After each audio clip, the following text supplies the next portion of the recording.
Body नहीं भी अच्छा फील कर रही है आज आप, क्योंकि क्या होता है हमारा प्रोग्रामिंग बहुत ऑटोमेटिक है। जैसे ये कुछ अच्छा यहाँ नहीं होता, हमारी 20 सॉर्ट्स, ओहो दर्द हो रहा है, ओहो अभी ये काम कैसे होएगा, ओहो दर्द हो रहा है, ओहो हवा खराब है, कैसे बाहर जाएंगे, गला खराब हो जाएगा, खांसी आएगी। अभी आई नहीं है, आई नहीं है, लेकिन हमने अपने बॉडी को बोलना शुरू कर दिया आएगी ही। तो जैसे ही बोला, हमें याद रखना है दो चीजें हमारा हर कहना मानती हैं, बाकी दुनिया माने न माने, दो चीजें हमारा हर कहना मानती है, एक हमारा माइंड और दूसरी हमारी बॉडी। आप सिर्फ उसको बोलो भाई हवा खराब है, खांसी तो आएगी ही, आएगी ही, बस 5-6 बार बोल दो, वो बोलेगा ऑफकोर्स आएगी, अब भी जी हजूर है वो, जी हजूर है, because it is the closest thing living to our energy. इसके ऊपर सबसे ज्यादा इंपैक्ट पड़ता है हमारी एनर्जी का। तो जैसे ही हमारी बॉडी पे कुछ भी दर्द, कुछ भी थोड़ा सा कुछ होता है, हम बहुत जल्दी थॉट्स क्रिएट करना शुरू करते हैं। हम कहते हैं ओहो ये ठीक नहीं है, अब ये दर्द हो रहा है, अब मैं वो काम कैसे करूंगी, फिर वो काम से वो दर्द बढ़ ना जाए, फिर बस हो गया, रिएक्शन शुरू हो गया। अब इमीडिएटली जैसे ही वो शुरू हुआ, अगर आपने फर्स्ट थॉट क्रिएट की सब परफेक्ट है, इट्स परफेक्टली फाइन, कोई दर्द वर्द नहीं है, सब बढ़िया है, your body is listening this way और दैट वे, दिस वे और दैट वे। तो सिर्फ एक छोटी सी प्रैक्टिस करनी है आज से। जैसे ही बात आई, अपनी फर्स्ट थॉट पर ध्यान देना, अपनी फर्स्ट थॉट को ब्लेसिंग बना देना। ब्लेसिंग मतलब हायर वाइब्रेशनल थॉट, ये परफेक्ट है, सब बढ़िया है। आप सिर्फ बोलते रहो दिल्ली की हवा बहुत बढ़िया, बोलते जाओ, हवा चेंज हो ना हो, माइंड और बॉडी ठीक रहेगी। माइंड ज्यादा परेशान हो रहा है रोज, फिर बार बार देखते हैं हर 1 घंटे के बाद कितना हुआ, अभी कितना हुआ, अभी कितना हुआ। जो चीज हमारे कंट्रोल में नहीं है उसके ऊपर एनालिसिस नहीं करना, जो चीज हमारे कंट्रोल में है उस पर ध्यान रखना, क्योंकि नहीं तो वो भी कंट्रोल में नहीं और ये भी कंट्रोल में नहीं, ये भी कंट्रोल में नहीं। तो इसीलिए थॉट्स पर ध्यान रखना है। तो कर सकते हैं, बहुत अच्छा है। हम कैसे हैं? बहुत बढ़िया। और शरीर कैसा है? बहुत बढ़िया। और लोग कैसे हैं? और वो वाले लोग जो तंग करते हैं वो कैसे हैं? वो तो बहुत बहुत अच्छे हैं। बस देखो, बोलते हुए स्माइल आ जाती है, नहीं तो आज तक उनका नाम लेते हुए कैसे वाली एनर्जी क्रिएट हो रही थी। दिस इज दैट सेज, आप जब बहुत अच्छा कहेंगे तो पहले आप बहुत अच्छे बन जाएंगे। हम किसी और को चेंज कर सके ना कर सके, लेकिन हमारी जिम्मेवारी है खुद को कैसे रखना है सेफ। 2 चीजें हैं, या तो सामने वाले की वाइब्रेशन हम तक पहुंचेगी, ठीक है, आपको पता भी नहीं चलेगा, कभी कभी आपने कुछ थॉट नहीं क्रिएट की होगी, लेकिन सामने वाला जो आपके लिए थॉट्स क्रिएट कर रहा है वो आप तक आ रही है, क्योंकि वो भी थॉट्स है, मैटर नहीं है, वो एनर्जी है। जैसे इस जगह की एनर्जी आपके पास आ रही है, तो इस जगह की एनर्जी किसने क्रिएट की? यहाँ रहने वाले लोगों ने क्रिएट की। ऐसे ही अगर आप घर में किसी के साथ रहते हैं, उनकी एनर्जी आपके पास आ रही है, आ रही है। आप जहां ऑफिस में काम कर रहे हैं, उनकी एनर्जी आपके पास आ रही है। तो कभी कभी वो थॉट हमारी नहीं होती है, लेकिन सामने वाला एक ऐसी थॉट क्रिएट कर रहा है जिसकी वजह से हम भी वैसा सोचना शुरू कर देते हैं। सपोज मैंने इनके लिए एक थॉट क्रिएट की, ये ऐसे कैसे हो सकते हैं, मतलब ऐसा कौन कर सकता है, ऐसा भी कोई कर सकता है क्या? I just have to create this focused energy, okay, कुछ घंटे, कुछ दिन, एंड बहुत जल्दी she will have that same thought, ये ऐसे कैसे हो सकते हैं, ऐसा भी कोई कर सकता है क्या? बिकॉज वो थॉट गई है। जैसे अगर आप कहीं कुछ गाना सुन रहे हैं, चाहे आपके घर में ना चल रहा हो, पड़ोस के घर में चल रहा हो, थोड़ी देर के बाद वो गाना यहाँ चल रहा होता है कि नहीं चल रहा होता, एंड हम कहते हैं मैंने ये गाना कब बजाना शुरू कर दिया अपने माइंड के अंदर, मेरे माइंड ने उसको कैच किया है कहीं से और उसको कैच कर लिया। अब वो पड़ोस वाला गाना बंद हो गया चलना, लेकिन मेरे माइंड के अंदर वो गाना चल रहा है, आई पिक्ड इट अप। इसी तरह I pick up energy, I pick up vibrations. तो मुझे सिर्फ ये ध्यान रखना है कि मेरे यहाँ सिलेक्टेड गाना चले, मेरा दूसरों के गाने मुझे अपने माइंड पे प्ले नहीं करने हैं, मेरे माइंड पे मेरा सिलेक्टेड सॉन्ग चलना चाहिए। और वो सिलेक्टेड सॉन्ग क्या है? सब कुछ बहुत बढ़िया है, सब कुछ परफेक्ट है, everyone is perfect, everything is beautiful, my body is perfect healthy, ये मेरा गाना बनना चाहिए। This becomes my subconscious programming. हम सबके घर में वो गीता सार टंगा होता है कि जो हो रहा है वो, क्या लिखा है?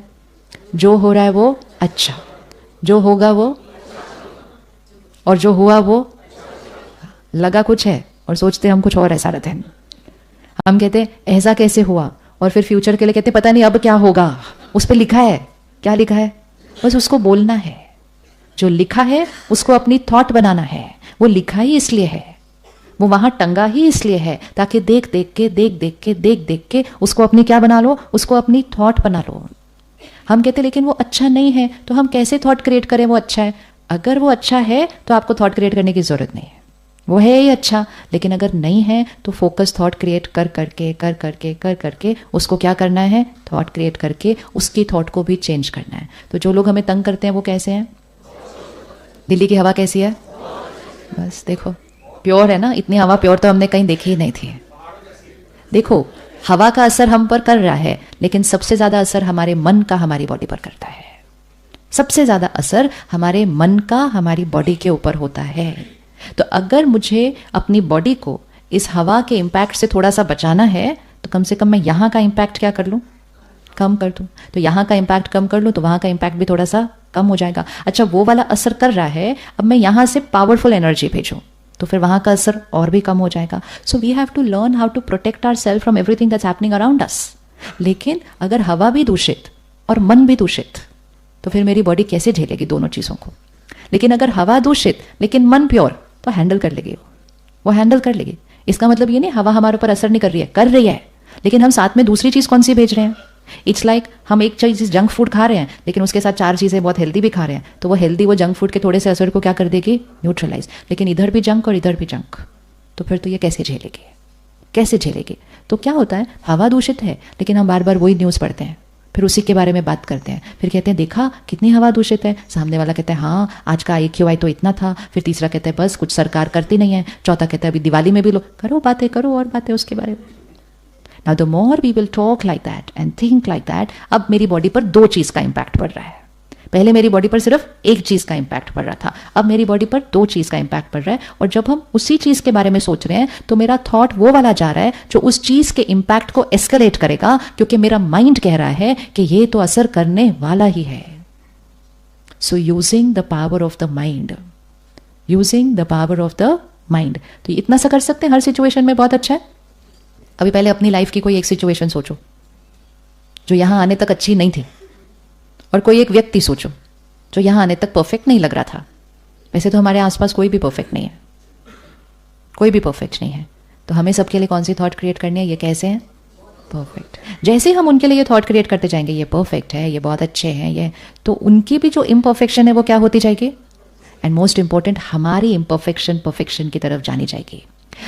अगर मुझे सारा दिन में 10 लोगों से इंटरेक्ट करना है, 4-5 घर पे, 4-5 बाहर, बाकी तो रास्ते में, बाकी तो दुकानदार, ऐसे तो फिर बहुत सारे लोग हैं, और मैं अगर हर एक के अंदर एक इम्परफेक्शन भी देख लूं और उसकी 4 थॉट्स क्रिएट कर लूं, तो by the end of the day मेरे पास कितनी पोल्यूशन है ये बताओ? सिर्फ कैलकुलेट करो। मैंने एक इनके बारे में थॉट क्रिएट कर ली, एक ही की, ज्यादा नहीं कुछ भी, एक इनके बारे में कर ली, एक इनके बारे में, एक इनके बारे में, एक ही भैया जो साउंड बॉक्स में उसके बारे में, फिर घर जाते हुए 4-5 लोग जो आसपास गाड़ी चला रहे थे उनके बारे में, फिर घर पहुंचे, बस एक एक करो सिर्फ सबके बारे में। एक एक करते करते by the end of the day कितना टॉक्सिन आया। और हम एक एक नहीं करते, हम एक एक नहीं करते हैं। तो इसलिए उनकी इम्परफेक्शन को यहां नहीं रखना है, यहां की परफेक्शन को उनको रेडिएट करना है। Rise above everybody, rise above everybody.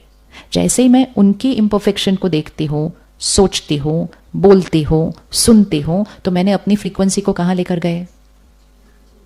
कहां लेकर गए? उनकी इम्परफेक्शन की फ्रीक्वेंसी पर लेकर गए। और अगर मैं अपने आप को परफेक्ट रखकर, परफेक्ट है, सब परफेक्ट है, सब बढ़िया है, बहुत अच्छा है, बहुत अच्छा है, करते जाती हूं, तो मैं उनको कौन सी वाइब्रेशन दे दी? परफेक्शन की। तो या तो हम उनकी वाइब्रेशन को उठा सकते हैं, या हम उनको देखकर अपनी वाइब्रेशन को नीचे लेके जा सकते हैं। दोनों में से एक चीज हर टाइम होनी है। या तो हम शरीर की, बॉडी की हेल्थ को देखकर खुद को नीचे लेके जा सकते हैं, या हम खुद को ऊपर रखकर हेल्थ को भी क्या कर सकते हैं? ऊपर लेकर जा सकते हैं। बस। तो पावर कहां है सारी? तो राजयोग क्या सिखा रहा है? राजयोग सिर्फ ये सिखा रहा है बस यहां राइट थॉट क्रिएट करो, बाकी अपने आप होगा काम, बाकी अपने आप होगा काम। लेकिन उसको हमें डेली सस्टेन करना पड़ता है, डेली सस्टेन करना पड़ता है, कि डेली डेली वो प्रैक्टिस करनी पड़ती है। क्यों डेली क्यों करनी पड़ती है? एक बार सीख लिया तो हो जाना चाहिए? नहीं होगा, क्योंकि हम जिस दुनिया में रह रहे हैं, जिस वोकैबुलरी के बीच रह रहे हैं, जो वोकैबुलरी हम सारा दिन अपने फोन से, टीवी से देख रहे हैं, पेपर से पढ़ रहे हैं, लोगों की बातें सुन रहे हैं, the amount of words that we are listening to throughout the day, अगर हम रोज करके भी अपने आप को सस्टेन कर लें तो वो एक बहुत बड़ा मिरेकल है। क्योंकि सारा दिन में हम बहुत सारी ऑपोजिट चीजें भी तो सुन रहे हैं कि नहीं सुन रहे, तो वो भी तो हमारे ऊपर असर कर रही है, कर रही है कि नहीं? तो यहां पर हम क्या करते हैं, हर रोज 1 घंटे के लिए हम सेंटर पर जाते हैं। जैसे आप यहां आए, 2 दिन के लिए आए, आपको क्या क्या मिल रहा है यहां पर जिसकी वजह से आपको पॉजिटिव फील हो रहा है? सबसे पहले वातावरण। वो वातावरण क्यों बना? यहां रोज मेडिटेशन होता है और यहां रोज सेवा होती है। सेवा इज एन एनर्जी। सेवा की एनर्जी कैसी वाली है? बाहर दुनिया में एनर्जी कौन सी वाली है? आजकल तो छीन भी लेंगे, ले नहीं देगा तो कोई। So we are living in a world where energy is like this, like this. And when we come to an ashram, to a mandir, to a gurdwara, to any place, religious place या कोई भी जहाँ energy ऐसी है, आपको अपने अंदर shift दिखाई देगा. क्योंकि आप कौन सी एनर्जी से कौन सी एनर्जी में गए हो, आप यहाँ ऐसे ऐसे वाली एनर्जी से आप ऐसे वाली energy, that itself is a big shift. क्योंकि हम स्वार्थ की एनर्जी से निस्वार्थ की एनर्जी में जा रहे हैं. हम चाहिए की एनर्जी से हम देने की एनर्जी में जा रहे हैं. देने की एनर्जी हाई वाइब्रेशनल होती है. तो यहाँ जब आप आए तो आपके ऊपर कौन सी चीज़ का असर पड़ रहा है. यहाँ मेडिटेशन होती है, यहाँ हर रोज सेवा हो रही है, यहाँ जो आप बातें सुन रहे हैं उसमें भी सारा कंटेंट कैसा है, पॉजिटिव. तो आप हर तरफ से क्या हो गए, हायर एनर्जी से सराउंड हो गए. एंड फिर मोस्ट इंपॉर्टेंट, जो खाना खा रहे हैं, खाना ठीक लगा, बहुत बढ़िया. क्या बढ़िया उसमें, क्या बढ़िया है उसके अंदर, उसमें बढ़िया ये है कि वो बनाया किस तरह जाता है. वो ऐसे बनाया जा रहा है. आप देखो मंदिर प्रसाद क्यों अच्छा लगता है, वो ऐसे बनाया जाता है. गुरुद्वारा जाओ लंगर क्यों अच्छा लगता है, वो ऐसे बनाया जाता है. अब अगर खरीद कर खाना खाओ तो वो कैसे बनाया गया है, वो ऐसे बनाया गया है. इसीलिए ऐसे वाला बनाया हुआ खाना थोड़ा कम या नहीं खाना चाहिए. नहीं खाना चाहिए ऐसे वाला खाना, नहीं खाना चाहिए. कैसे वाला खाना खाना चाहिए, ऐसे वाला खाना खाना चाहिए. ये एक चेंज लाएं, ये एक चेंज लाएं. कौन ये चेंज ला सकता है कि सिर्फ ऐसे वाला खाना खाना, ऐसे वाला नहीं खाना. मतलब खरीद के खाना नहीं खाना. It is a business, it is a business. तो एटलीस्ट इतना तो क्राइटेरिया रखो कि सिर्फ अगर हम बाहर हैं, ट्रैवल कर रहे हैं, तब you know it's all here, it is one thought. Brahma Kumaris में इतने सारे भाई बहनें आते हैं, लाखों लाखों, जिन्होंने सिर्फ एक थॉट क्रिएट की थी, क्योंकि समझ आ गया कि उसकी पावर कितनी है. अगर मुझे जीवन में ऐसे जीना है तो मैं ऐसे वाला खाना नहीं खा सकती, क्योंकि जैसे ही खाना खाया तो वो ये क्या हो जाएगा, इधर तक शिफ्ट हो जाएगा, ऐसे ऐसे शिफ्ट हो जाएगा. क्योंकि अन्न की वाइब्रेशन का मन पर असर पड़ता है. जैसा अन्न वैसा मन है. तो इसीलिए मन को क्लेंस रखने के लिए अन्न क्या खाते हैं, कैसे बनाते हैं और कैसे खाते हैं. क्या खाते हैं, कैसे बनाते हैं, कैसे खाते हैं. आप बेस्ट ऑफ ऑर्गेनिक खाना ले आओ, लेकिन परेशान स्थिति में बनाओ तो सारे केमिकल्स तो आपने ऐड कर दिया उसके ऊपर सारे. आप बेमन से बनाओ, यार इतने थके हुए, अब खाना भी मुझे ही बनाना पड़ता है. That's it, that's it. I am so tired now, I have to cook also. That's it. आप हेल्दी से हेल्दी मील बना लो. इसीलिए तो लोग कह रहे हैं ना, उनको समझ नहीं आ रहा आंसर. वो कहते हैं I am eating right, I am eating healthy food. फिर ये क्यों बीमारी आ रही है? Because it's not just about what I am eating, it's about how I cooked it and how I am eating, not just what I am eating. और जिसको खाना बनाना बहुत अच्छा लगता है ना, कुछ लोगों को खाना बनाना बहुत अच्छा लगता है और कुछ लोगों को खाना बनाना बिल्कुल अच्छा नहीं लगता. तो जिनको बिल्कुल अच्छा नहीं लगता उनके हाथ का खाना खाना थोड़ा रिस्की है, क्योंकि वो बेमन से खाना बनाते हैं ना, वो बेमन से खाना बनाते हैं. तो जो बेमन से खाना बना रहा है उसको अपने मन को थोड़ा सा क्या कर लेना चाहिए, उसका बेमन से. अगर हमने बेमन से खाना बनाया है तो जो लोग वो खाना खाएंगे वो अपना अपना काम भी बेमन से करने लग जाएंगे. It is so much power in the food. आपका खाना खाने का मन नहीं होगा, बनाने का मन नहीं होगा. आपका बच्चा वो खाना खाएगा, उसके बाद उसका पढ़ने का मन नहीं होगा. That is the power. Power है, vibration through the food is power.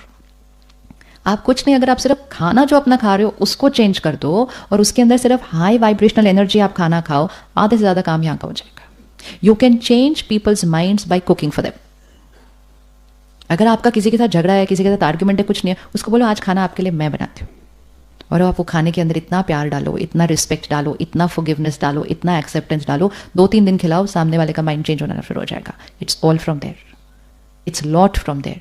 ऐसे ही नहीं कहा गया जैसा अन्न वैसा मन. ये एक लाइन नहीं है, ये एक पावर है. इस पावर को यूज करना है, यूज करना है. तो जब हम खरीद के खाते हैं उसके अंदर कौन सी एनर्जी होती है? फूड दैट इज बॉट, खरीदा जाता है, which is a business model. उसके अंदर कौन सी एनर्जी होती है? सबसे पहले मेरे प्रॉफिट की, मुझे मेरा प्रॉफिट होना चाहिए. तो मैं किसके बेनिफिट के लिए बना रही हूं? सबसे पहली fundamental energy, I am not cooking for your benefit, I am cooking for my benefit. घर पे आप किसी के लिए बनाते हो तो किस एनर्जी से बना रहे हो? मेरा बच्चा ये खाएगा तो वो हेल्दी हो जाएगा. तो आप किसके बेनिफिट के लिए बना रहे हो? आप उनके बेनिफिट के लिए बना रहे हो. बिजनेसमैन आपके बेनिफिट के लिए नहीं खाना बना रहा है, वो किसके बेनिफिट के लिए बना रहा है? तो सबसे फंडामेंटल एनर्जी कि इस खाने से आपका कल्याण हो, वही नहीं है उसके अंदर. उसके अंदर कौन सी एनर्जी है? आप खाओ, मेरा कल्याण हो। This is the energy, it's here, which is fine, उसमें कुछ रॉन्ग नहीं है, वो उनका बिजनेस है, वो उनका बिजनेस है। लेकिन घर पे जब आप खाना बना रहे हैं तो आप कौन सी एनर्जी बना रहे हैं? ये खाएंगे, ये हेल्दी हो जाएंगे, ये इनको टेस्टी लगता है, तो मैं उनके लिए बना रही हूँ ना। आप खाना किसके लिए बना रहे हैं? आप उनके लिए बना रहे हैं, वो उनके लिए नहीं बना रहे, वो अपने लिए बना रहे हैं। तो फंडामेंटल एनर्जी इज डिफरेंट, कि वो देने के भाव से नहीं, बेनिफिट खुद को करने के भाव से बनी है। तो जो शक्ति देने के भाव में होती है, दैट इज मिसिंग। और कौन सी एनर्जी होती है उसके अंदर? और कौन सी? उसके अंदर एक एनर्जी होती है कि किस तरह मैं क्या क्या कट कर कर करके अपने प्रॉफिट को बढ़ाऊं। और जब आप घर में बना रहे हैं तो आपकी एनर्जी होती है मैं इसमें क्या क्या ऐसा डालूं जिससे वो और healthy. Look at every energy which is opposite. वो कहेंगे नहीं टमाटर बहुत महंगे हैं, यहां से नहीं लेके ना वहां से ले लो, थोड़े से सस्ते हो जाएंगे। Energy is different, energy is different. तीसरा, उसमें कौन बना रहा है, उसकी उस दिन की स्टेट ऑफ माइंड, उस दिन की उसकी state of mind. And most fundamentally है कि जब इतना सारा खाना बन रहा होता है और बनाने वाला ध्यान नहीं रखता है तो वो एक बहुत हरीड एनर्जी में बनाता है। दुनिया एक फास्ट फॉरवर्ड मोड में चल रही है, जब से दुनिया फास्ट फूड खा रही है तब से। पहले हम काफी आराम से जिया करते थे, काम तो तब भी होते थे, लेकिन आजकल सारे दिन जल्दी करो जल्दी करो जल्दी करो। आपको पता है जल्दी करो कहाँ बोला जाता है? रसोई में, जहां बड़े बड़े लोगों के खाने बन रहे होते हैं, बहुत सारे कहते हैं जल्दी करो जल्दी करो जल्दी करो, देना है। आज सारी दुनिया बोलती रहती है जल्दी करो जल्दी करो, कुछ नहीं है तो भी जल्दी करो बोलते रहते हैं। कहां से आ रहा है वो जल्दी करो? कहां से आ रहा है? ये बाहर के खाने से, क्योंकि वहां तो हमेशा ही लेट हो रहा होगा, क्योंकि इतना खाना बनना है, इतने लोगों को खिलाना है। वो वेटर आ गया, उसने लेना, बोला वो टेबल पे वेट करे, जल्दी करो। So even while coming and giving it to you they are saying जल्दी करो। तो जल्दी करो तो उस खाने का वो बन गया। अब आज हम घर पे बैठकर डब्बा ऑर्डर करते हैं तो उसमें भी हम बोलते हैं जल्दी लाना। यू सी, वोकैबुलरी है, भाषा है। और जब आप आश्रम में, मंदिर में, गुरुद्वारे में खाएंगे, वो कहेंगे प्यार से बनाओ, शांति से बनाओ। चेंज्ड, चेंज्ड, इतनी फंडामेंटल एनर्जी चेंज्ड है। वहां ये नहीं बोल रहे शांति से बनाओ ना, जल्दी बनाओ एनर्जी। तो हम सारा दिन हरिड मोड पे चल रहे हैं अपनी लाइफ के अंदर। तो अगर हमें इधर डिटॉक्स रखना है माइंड और बॉडी को, तो सबसे पहले तो हमें बाहर का खाना खाना कम नहीं, बंद, बंद। सिर्फ एक थॉट है, ये सिर्फ एक थॉट है। बंद बोलेंगे तो जाके कम होगा, कम बोलेंगे तो कहेंगे कम ही तो खाया, बस पिछले हफ्ते ही तो खाया था। क्योंकि people have reached a stage where they can eat out daily now. And फिर इतना बाहर का खाना खाने की आदत पड़ती जाती है उस चीज की कि घर का खाना पसंद नहीं आता तो घर बैठ के भी बाहर से मंगवाते हैं। सो कहां से कहां वी रीच्ड? हम वो हैं जो घर से डब्बा लेकर जाते थे और अब हम वो हैं जो घर बैठकर डब्बा मंगवाते हैं। अन्न चेंज कर दिया, मन चेंज हो गया, मन चेंज कर दिया, भाग्य बदल गया सृष्टि का। आप अन्न चेंज कर दो, आपका मन चेंज हो जाएगा, आपका मन चेंज हो गया, आपका भाग्य चेंज हो जाएगा। लेकिन आप अपने मन को चेंज करने की मेहनत करो, आप अपने तन को चेंज करने की मेहनत करो, और अगर आपने अपने अन्न की वाइब्रेशन को नहीं चेंज किया, मेहनत ज्यादा, रिजल्ट कम। इवन अगर आप मेडिटेट कर रहे हैं डेली, लेकिन अगर आप अपने अन्न की वाइब्रेशन का ध्यान नहीं रख रहे हैं तो आपको मेहनत ज्यादा, रिजल्ट कम। तो अगर मेडिटेशन करके अपनी स्टेट ऑफ माइंड को ऊपर उठाना है तो उसमें अन्न को एनर्जाइज रखना बहुत इंपॉर्टेंट है, बहुत इंपॉर्टेंट है कि एक तो घर का खाएं, और मोस्ट इंपॉर्टेंट घर में भी फिर कैसे बनाएं, बहुत। इसीलिए उस कॉन्शियसनेस से घर में बनाना चाहिए खाना कि हम प्रसाद बना रहे हैं।